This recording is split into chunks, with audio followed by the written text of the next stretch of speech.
వరుసగా పెట్రోల్ బాధుడు ఇక్కడ కేంద్రం అయితే పెంచుకుంటూ పోతోంది, సామాన్యుడి మీద భారం అయితే పడుతోంది. 110 రూపాయల దగ్గర ఉన్న పెట్రోల్ ఇప్పుడు 120 రూపాయల దగ్గరికి చేరుకుంది. అది కూడా అతి తక్కువ సమయంలోనే వరుసగా 4-5 సార్లు పెట్రోల్ డీజిల్ ధరలు అయితే పెరిగాయి. మరోపక్క సిఎన్జి ధర కూడా పెరిగింది. దీంతో లారీ డ్రైవర్లు కానీ ఆటోలు కానీ అందరికీ కూడా ఇబ్బంది. ట్రాన్స్పోర్టేషన్ ఛార్జెస్ కూడా పెరిగిపోతున్నాయి. అయితే ఇందులో 2 కీలక అంశాలు. ఒకటి, ఇది ఎంతవరకు మోడీ సర్కార్కి మోడీ ప్రభుత్వానికి దెబ్బ అవ్వబోతోంది అనేది ఒకటి.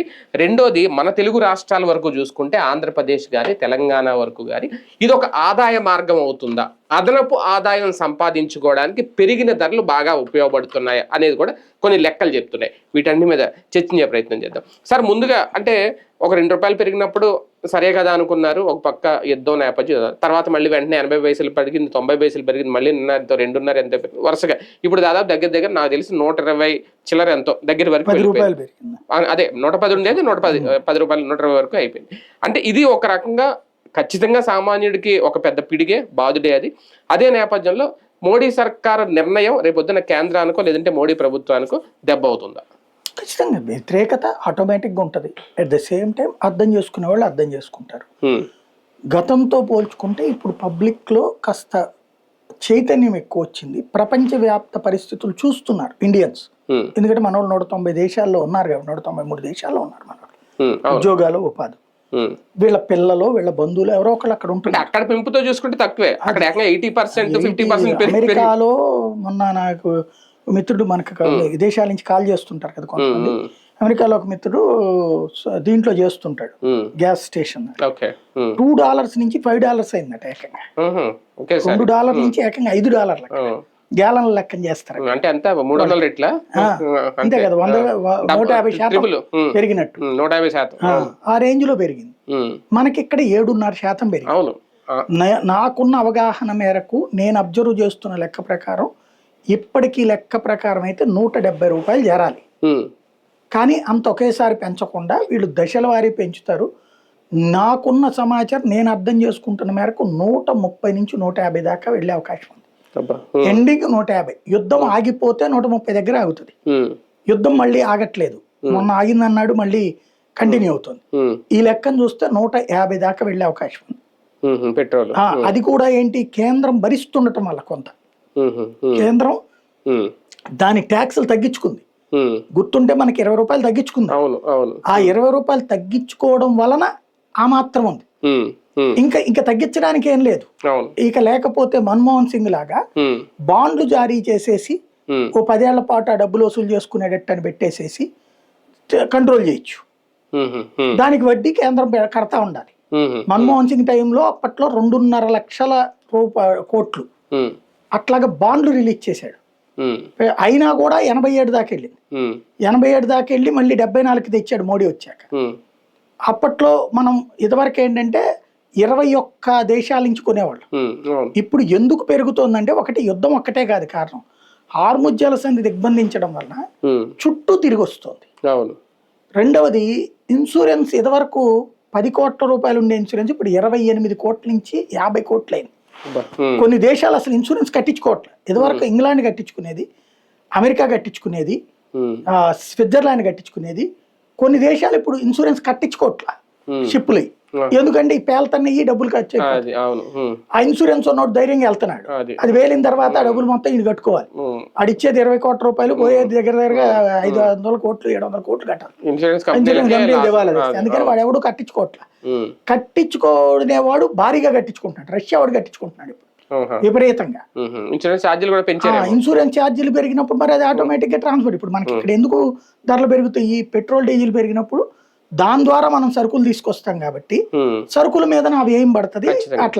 అట్లాగే మరి షిప్ లో అయినా అంతే కదా, షిప్ కి కాస్ట్ ఎంత పెరిగితే అది ఆటోమేటిక్ గా దాని మీద పడుతుంది. అంటే ఒకటిసారి ఇప్పుడు 3 నెలలకు ఒకసారి 6 నెలలకు ఒకసారి 2 రూపాయలు, లేదంటే ఇంతకుముందు 15 రోజులకు ఒకసారి పెరిగేది నాకు తెలుసు. ఇప్పుడు చాలా రోజులు పెరగలేదు అనుకోండి. ఇప్పుడు వరుసగా మొన్న 5 రాష్ట్రాలు ఎన్నికల వరకు ఒక్కబట్టుకొని కూర్చొని ఒక రాజకీయ మోడీ సర్కార్ చేసి ఇప్పుడు వరుసగా పెంచేస్తుంది. అది ఒకేసారి భారం కాదు, తప్పు చేసింది అదే. అంటే కానీ ఒకేసారి వేయట్లేదు ఇప్పటికి కూడా.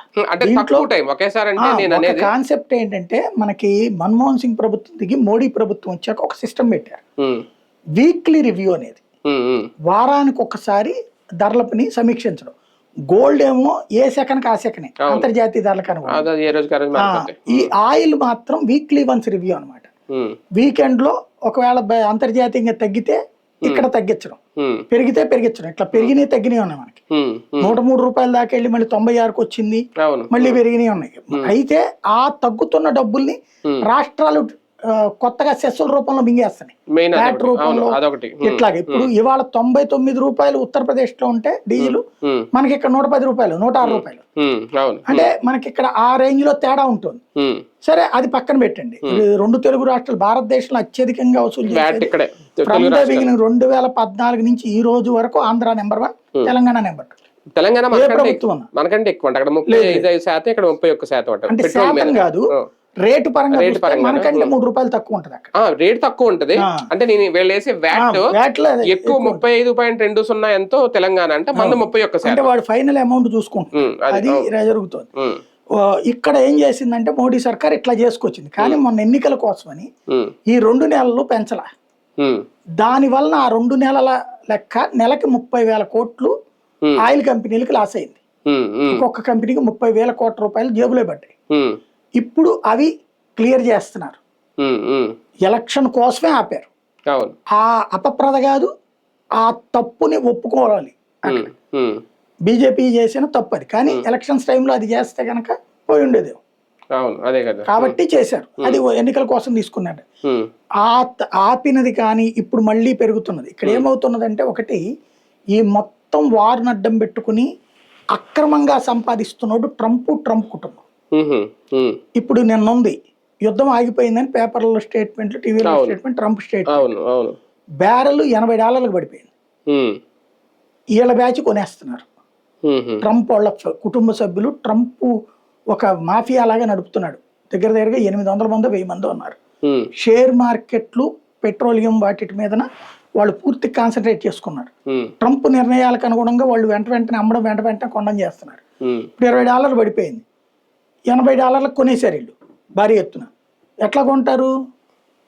10 షిప్పులు, 25 షిప్పులు, 50 షిప్పులు రన్నింగ్ లో ఉన్న షిప్పుల్ని ఆ రేటుకు కొనేస్తారు. ఇప్పుడు ఎట్లా ఉంటుందంటే, ముందు మనం ఆర్డర్ ఇచ్చి తీసుకోవడం ఒక ఎత్తు, ఇవి కాకుండా దాదాపుగా 60% షిప్పులు ఆయిల్ని కొనేసుకుని తీసుకొచ్చి అమ్ముతాయి ఈ ట్రాన్స్పోర్టేషన్ టైంలో రేట్లు పెంచుకుని. అలాంటి కొన్ని సంస్థలు ఉన్నాయి. ఎక్కడ కొంటారు వీళ్ళు ఎక్కువగా? రష్యా దగ్గర, ఇరాన్ దగ్గర కొంటారు. అవి చాలా చీఫ్ గా అమ్ముతాయి, ఎందుకంటే వాటి మీద నిషేధం ఉంది కాబట్టి. అలా అమ్మే వాటి దగ్గర కొనుక్కుని వీళ్ళు ఇక్కడికి వచ్చి పెరిగిన రేట్లకి అమ్ముతుంటారు. ఏ దేశం అడిగితే ఆ దేశానికి. వాళ్ళ దగ్గర ఈ అమెరికన్ బ్యాచ్ కొంటోంది, కొనేసేసి మళ్ళీ ఇప్పుడు ఇవాళ యుద్ధం బిగినైంది, $100 అమ్మేస్తారు. వీడు 24 గంటల్లో ఒక 1,00,000 బ్యారెల్స్ కొన్నాడు అనుకోండి, 20 లక్షల డాలర్లు మిగిలిపోయింది గాడికి. ఇది ప్రపంచం మీదనే భారం పడుతుంది. ఈ భారాన్ని భారత్ కూడా భరించక తప్పదు. ఇప్పుడు మాల్దీవులోళ్ళు 100% పెంచితే, అమెరికా వాడు 50% పెంచితే, చైనా వాడు 30% పెంచితే, మనం ఇప్పుడు 7.5 పెంచాం. దాదాపుగా 20 దాకా పెంచాల్సిన అవసరం ఉంది. ఇప్పుడున్న లెక్క ప్రకారం ధరలు పెంచాల్సిన అవసరం పెరగాలి. 150 అవుతుంది అట పెట్రోల్, డీజిల్ 140, 150 మధ్యలో ఉంటుంది. అక్కడ వరకు ఆపే ప్రయత్నం జరగచ్చు. ఎందుకంటే ఇప్పుడు మనం చేస్తున్నది ఏంటంటే, డైరెక్ట్ అరబ్ కంట్రీస్ నుంచి దొరకట్లా, మనం చుట్టూ తిప్పుకు తీసుకురావాల్సి వస్తుంది. కాకపోతే మనం అదృష్టంగా సంతోషపడాల్సింది ఏంటంటే, ఆయిల్ కొరత లేదు. ప్రపంచంలోని అనేక దేశాల్లో ఆయిల్ కొరతతో పెట్రోల్ బంకులు మూసేస్తున్నారు, నిషేధాలు పెట్టారు. ఇప్పుడు పాకిస్తాన్ లో 4 రోజులు ఉద్యోగం, సాయంత్రం 9 తర్వాతన, ఇదే 6 తర్వాత క్లోజ్ బంకులు, అట్లాంటివి కూడా పెట్టారు. వాటితో పోల్చుకుంటే మనం కంఫర్టబుల్ కొంతవరకు. అంటే రేపు పొద్దున హార్మోజ్ ఓపెన్ అయ్యి క్లియర్ అయిపోతే మళ్ళీ పెరిగిన రేట్ తగ్గుతుంది, తగ్గుతుంది, ఆటోమేటిక్ గా తగ్గుతుంది. తగ్గిస్తారా? అంటే ఈ ట్రాన్స్పోర్టేషన్ కాస్ట్ కూడా తగ్గాలిగా. అంటే ఈ ఇన్సూరెన్స్ కాస్ట్లు ఇవన్నీ యుద్ధం కంప్లీట్ వైండప్ అయిపోతే కానీ అవ్వవు. ఈ ఏది ఇన్సూరెన్సులు తగ్గడం ఇదంతా యుద్ధం కంప్లీట్ వైండప్ అవ్వాలి. వైండప్ అవ్వకపోతే సాధ్యం కాదు. ఇప్పుడున్న లెక్కల ప్రకారం ఇంకొక ఏడాది దాకా యుద్ధం వైండప్ అయ్యే పరిస్థితి లేదు. ఒక రోజు ఆగుతుంది, మళ్ళీ ఓ రోజు అవుతుంది, నడుస్తూనే ఉంటది. ఇంకోటి ఏంటంటే, హార్ముజ్ జలసంధిని ఇరాన్ దిగ్బంధిస్తానంటోంది. యుద్ధం ఆగిపోయినా హార్ముజ్ జలసంధి దగ్గర డబ్బులు కలెక్ట్ చేసుకుంటానంటుంది. అదే జరిగితే ప్రతి షిప్ మీద 20 కోట్లు అడుగుతుంది ఒక షిప్ కి. 2 కోట్లని మొదట్లో, తర్వాత 20 కోట్లు అంటుంది. ఇప్పుడు కనీసం 5 కోట్లు అది వసూలు చేసింది అనుకోండి, అదొక 5 కోట్లు ప్లస్ ఇన్సూరెన్స్, డబుల్ ఇన్సూరెన్స్, ఈ మొత్తం కలిపితే దోలు తీరిపోవట్లేదా? ట్రాన్స్పోర్టేషన్ కాస్ట్ పెరగట్లేదా? హార్ముజ్ జలసంధిని ఇరాన్ వదిలేసి ఆ యుద్ధం ఆగిపోయి ఇన్సూరెన్స్లు తగ్గిపోతే అప్పుడు దారికి వస్తుంది. అప్పుడు దాకా ఇంతే, తప్పదు. కానీ ఒకటిసారి ఇందులో మన తెలుగు రాష్ట్రాలు లేదంటే ఆంధ్రప్రదేశ్ వీళ్ళ వేస్తున్న వ్యాట్ 4 రూపాయలు ఎంతో ఈ స్థిర వ్యాట్ వేస్తున్నారట, రోడ్ సెస్ అని చెప్పి 1 రూపాయి వేస్తున్నారట. ఇది ఒక రకంగా పెరగడం అనేది కూడా వీళ్ళకి ఒక అదనపు ఆదాయం. ఇది ఒక లెక్క ఉంది ఇందులో చూసుకుంటే, ఏడాదికి అక్షరాల ఒక ఓన్లీ పెట్రోల్ మీద 1100 కోట్ల రూపాయలు అదనపు ఆదాయం వస్తుంది. అంటే స్టిల్ ఇప్పుడున్న రేటు ప్రకారం మీరు చెప్పినట్టు 150కి వెళ్తే అది ఇంకా పెరుగుతుంది, ఇంకా ఆదాయం పెరుగుతుంది. ఇది ప్రభుత్వాలు తగ్గించవచ్చు కదా అని ఒకటి. ఈ పెరిగిన ఆదాయాన్ని ఏం చేస్తారు, మళ్ళీ ఇస్తారా, దేనికైనా ఉపయోగపడుతుందా? రాష్ట్రాల వాళ్ళు దాన్ని ఒక ఆదాయ వనరుగా చేసుకున్నారు. ఇప్పటికే సంక్షేమ పథకాల రూపంలో డబ్బులు అయిపోతున్నాయి కాబట్టి దాన్ని వదిలిపెట్టే ఉద్దేశం వీళ్ళకి ఎవరికి లేదు. ఇంకోటి, అది కేంద్రం మీదకి వెళ్తుంది నేపం. ఇక్కడది వీళ్ళు చెప్పినా కూడా వినరు జనం, ఎందుకంటే మనకి ప్రాంతీయ పక్షపాతం, కేంద్రం అంటే ఉండే కడుపు మంటతో అదే ఉంటది. ఇక్కడ సమస్యల్లో ఏంటంటే రాష్ట్రాలు తగ్గించుకుంటే, ఇప్పుడు బీజేపీ పాలిత రాష్ట్రాలను తగ్గించుకున్నాయి, అందువల్ల మీకు బీజేపీ పాలిత రాష్ట్రాలు చాలా తక్కువ ఉంది రేట్లు. ఒక్క బీజేపీ ఏతర రాష్ట్రాలలోనే ఈ రేట్లు ఎక్కువ పలుకుతున్నాయి. మనకి ఆంధ్ర తెలంగాణలో ఎన్డీఏ పాలన అయినా సరే ఇట్లాగే. ఇప్పుడు ఒక లెక్క చూస్తే బేస్ ప్రైస్ 32.97, బేస్ ప్రైస్ 32.97 అంటే 33 రూపాయలు. Central excise 21.58. ఈ సెంట్రల్ ఎక్సైజ్ లో రాష్ట్రాలకు వాటా వస్తుంది. స్టేట్ వ్యాట్ ప్లస్ సెస్ కలిపి 41.67 వసూలు చేస్తున్నారు మొత్తం ఒక లీటర్ మీద. డీలర్ కి డిస్ట్రిబ్యూటర్ మార్జిన్ 3.78. ఇది ఒక 100 రూపాయలు, ఇది లెక్క 100లో లెక్క. బేస్ ప్రైస్ 33 రూపాయలు, సెంట్రల్ ఎక్సైజ్ 22 రూపాయలు, 21.5 అనమాట. స్టేట్ వ్యాట్ సెస్ కలిపితేనే 41.67.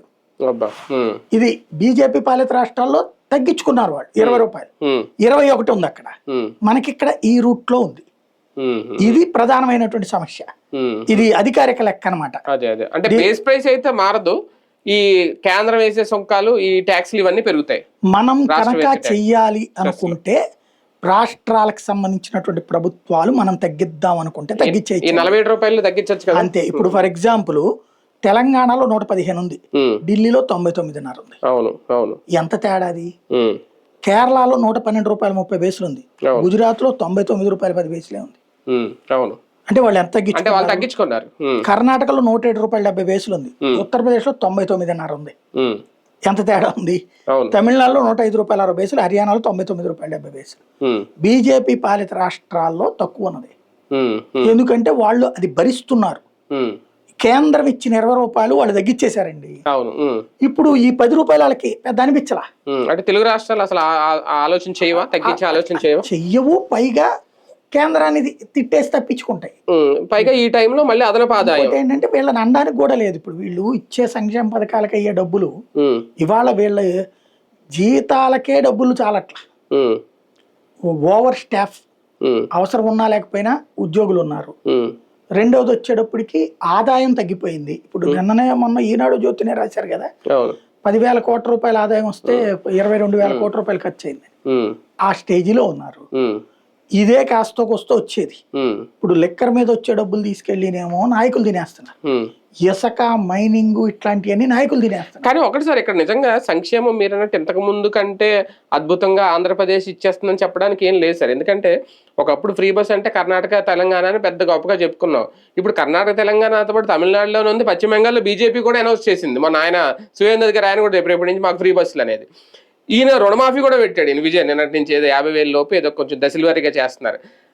ఇలా పోల్చుకుంటే మనమేమి ఒక అగ్రస్థానంలో అయితే లేవు అనుకుంటున్నాను నేనైతే.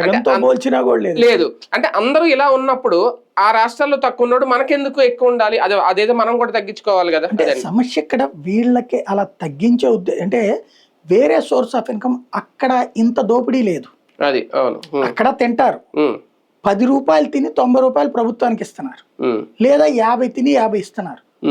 మన దగ్గర 100 తిని ప్రభుత్వాన్ని 10 రూపాయలు ఎదురువ్వమంటున్నాం. మైనింగ్ ఉందండి. చంద్రబాబు గారు 2014లో డిబేట్ చర్చలు మీటింగులు చూడండి. భారతదేశంలోనే అత్యధిక మినరల్స్ ఉన్న రాష్ట్రం ఆంధ్రప్రదేశ్.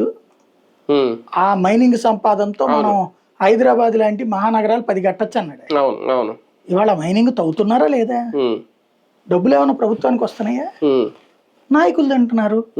ఇసుక జగన్ టైంలో ఏడాదికి 700 కోట్లు వచ్చి, నువ్వు చేస్తే దాన్ని 1000 కోట్లు 1500 కోట్లు చేయాలి.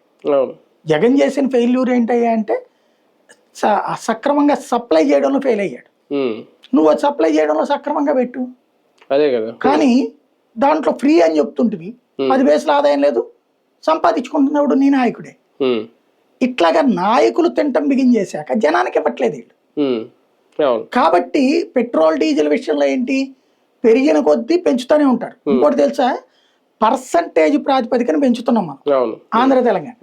ఇప్పుడు కేంద్ర ప్రభుత్వం పెంచిన దాని ప్రకారం 3 రూపాయలు 10 పైసలు కేంద్రం పెంచితే 3 రూపాయలు 60 పైసలు మనకి పెరుగుతుంది. ఇక్కడ పెంచిన దాంట్లో కూడా మనకి ఎక్కువ పెరుగుతుంది. పెంచిన దాని వల్ల కూడా మనకి ఎక్కువ ఆదాయం. ఈ Amaravati cess, road cess, library సెస్సులు, ఏంది సెస్సులు? ఈ దోపిడీ ఆగితే ఇవాళకి ఇవాళ మనం 30 రూపాయలు తగ్గుతుంది. కానీ ఒకటి సార్, ఇప్పుడు ఇది నిజంగా చాలా వాటి మీద భారం, డీజిల్ పెట్రోల్ ధరలు. రేపొద్దున్న మోడీ ప్రభుత్వం కూలిపోయేంత ప్రమాదం ఈ పెట్రోల్ ధరల పెంపుకి ఒక కారణం అవుతుందా? వన్ ఆఫ్ ద రీజన్ అవ్వచ్చు ప్రభుత్వానికి. కాకపోతే ఏంటంటే ప్రజలు ఆల్టర్నేటివ్ లేకపోవడం అన్నది మోడీ సర్కార్కి ఉపయోగం. రాహుల్ గాంధీని చూసి దేశం అంతా ఓటేసే పరిస్థితుల్లో లేరు. ఇంకోటి, ప్రపంచ పరిస్థితులు గమనిస్తున్నారు జనం. ప్రపంచ పరిస్థితులు గమనిస్తూ వాళ్ళతో పోల్చుకుంటే సంక్షోభం కంట్రోల్ అవుతున్నది మన దగ్గర. అంటే ఇది సంక్షోభంలోంచి బయటపడడానికి మీరు పొదుపు చేయండి, పొదుపు మంత్రం ఒక్కటే అని చెప్పుకొని వెళ్ళడం. ఎందుకంటే ఇప్పుడు ఏం హైడ్రోజన్ వెహికల్స్, కార్స్ ఇంకా రావు. ఆల్రెడీ ఇప్పుడు ఎలక్ట్రిక్ వెహికల్స్ వచ్చినా పూర్తిగా వినియోగంలో కూడా లేవు. సో డీజిల్ పెట్రోల్ మీద ఖచ్చితంగా ఆధారపడ్డాం. ఇంకా దాని పొదుపు అనేది కూడా నాకు తెలిసి కొంచెం కష్టమే. అది ఎఫెక్ట్ అవ్వదా? అంటే బేసిక్గా ఒకటే, కష్టం వచ్చినప్పుడు నువ్వు మారతావు, మారి తీరాలి. కరోనా రాకముందు ఆలోచనట్టుంది, కరోనా వచ్చాక ఆలోచనట్టుంది. కరోనా రాకముందు అయితే కనుక నా ఇష్టం అన్నది జీవనం. కరోనా వచ్చినప్పుడు రిస్ట్రిక్ట్ అయ్యావు కదా. అలాగే యుద్ధం రాకముందు వేరు, యుద్ధం వచ్చాక వేరు. ఇవాళ రోజున నాకే కనబడుతున్నది ఒక గుంటూరు విజయవాడలోనే బోల్డ్ అని 2 వీలర్స్ ఇప్పటికే ఎలక్ట్రిక్ తీసుకున్నారు. అలాగే చాలా సోలార్ పెట్టేసుకున్నారు. కాబట్టి మార్పు వస్తుంది, ఒక్క రోజులో రాకపోవచ్చు. రెండవది ఏంటంటే, నీ చేతిలో డబ్బు లేకపోతే ఏం చేస్తావు నువ్వు? గవర్నమెంట్ కూలుస్తావు, ఇంకో గవర్నమెంట్ వస్తుంది, తగ్గిస్తా ఏంటి పెట్రోల్ డీజిల్? అంతర్జాతీయ యుద్ధాన్ని ఆపేస్తాడేంటి రాహుల్ గాంధీ వచ్చి పోనీ, ఒకవేళ లేకపోతే కాక్రోచ్ పార్టీ వచ్చి? ఏం చేయలేవు కదా. కాబట్టి ఆల్టర్నేటివ్ లేదు, కాబట్టి గత్యంతరం లేదు. అలాగని ప్రభుత్వం మీద సంతృప్తిగా ఉంటారంటే ఉండదు. కానీ ప్రభుత్వాన్ని కూల్చేంత అసంతృప్తి అని నేను అనుకోను. ఇప్పుడు అంటే సంక్షోభం నుంచి బయటపడాలంటే 3 ఏళ్లలో పూర్తి 3 ఏళ్ళు ఇట్లాగే ఉందనుకోండి, అప్పుడు వ్యతిరేకత ఉంటది. అలా అవుతుందా కాదని చూడాలి. అంటే ఇది సంక్షోభం ఇలాగే కొనసాగుతుందా ఇంకొన్నేళ్ళు? అంటే యుద్ధం మన చేతిలో లేదు కదా ఇది. మనం ఏం చేయగలుగుతాం దీంట్లో? ప్రపంచ దేశాలన్నీ ఇన్వాల్వ్ అయ్యి ఉన్నాయి. అమెరికా ఇన్వాల్వ్ అయ్యింది, అరబ్ కంట్రీస్ ఇన్వాల్వ్ అయ్యి ఉన్నాయి, ఇజ్రాయెల్, ఇరాన్ ఉంది. వాటిని మనం ఏం చేస్తాం? అంటే ఒక ఆల్టర్నేటివ్ సోర్స్, అంటే రష్యా లాంటి చోట్ల నుంచి దిగుమతి చేసుకున్నా సరే మనకి సంక్షోభంలో ఇంకా ముందుకెళ్తున్నాం. సమస్య ఏంటంటే, ఇదివరకు మనకి తగ్గినాయి పెట్రోల్ 20 రూపాయలు తగ్గించగలిగింది. ఎందుకంటే రష్యా నుండి దిగుమతి చేసుకున్నప్పుడు ఎక్కువ డిస్కౌంట్ ఇచ్చాడు. రష్యా నుండి దిగుమతి, గల్ఫ్ నుంచి వస్తే 100 కిలోమీటర్లు అనుకుంటే ఉజ్జాయింపు నేను అంటుంది క్యాజువల్ గా, రష్యా నుంచి 200 కిలోమీటర్లు అవుతుంది. ట్రాన్స్పోర్టేషన్ కాస్ట్ ఎక్కువ రష్యా నుంచి. ఆ వారా డిస్కౌంట్ ఎక్కువ ఇచ్చాడు. వీళ్ళతో కంపేర్ చేస్తే ఒక $5 తక్కువ పడేటట్టు ఇచ్చాడు మనకి. ఇప్పుడు రష్యా అదే రేట్ వసూలు చేస్తుంది, ఇవాళ మార్కెట్ రేటే వసూలు చేస్తుంది. కాబట్టి సరఫరాకి ప్రాబ్లం లేదు మనకి. ఇరాన్ కూడా రష్యన్ షిప్స్ ఆపదు, మనకి వస్తున్నాయి. తప్పించి మనం ఇప్పుడు చూసుకోవాల్సింది ఒకటే, ఇవాళ సిచ్యుయేషన్ లో ఆయిల్ సప్లై ప్రాబ్లం లేకుండా, గ్యాస్ సప్లై ప్రాబ్లం లేకుండా చూడగలిగితే గవర్నమెంట్కి హ్యాట్స్ ఆఫ్ చెప్పాలి. ధరలను అయితే తప్పదు, మనకి భరించాల్సిందే కొన్ని రోజులు. రైట్, చూద్దాం. మొత్తానికి సంక్షోభంలో అయితే ఉన్నాం ఆల్రెడీ అందరికీ తెలుసు. కానీ పెట్రోల్ డీజిల్ ధరల విషయంలో ఇంకా పెరిగే అవకాశమే ఉంది, కానీ తగ్గే ఛాన్స్ లేదు అనేది. ఇక పొదుపు మంత్రం ఒకటేనా? రేపొద్దున ఇది మోడీ సర్కార్ మీద ఏ స్థాయిలో ఎఫెక్ట్ చూపిస్తుంది, నిజంగా కుప్పకూలే అంత ప్రమాదం ఉందా రాహుల్ గాంధీ లేదంటే కాంగ్రెస్ పార్టీ నాయకులు చెప్తున్నట్టు? చూద్దాం.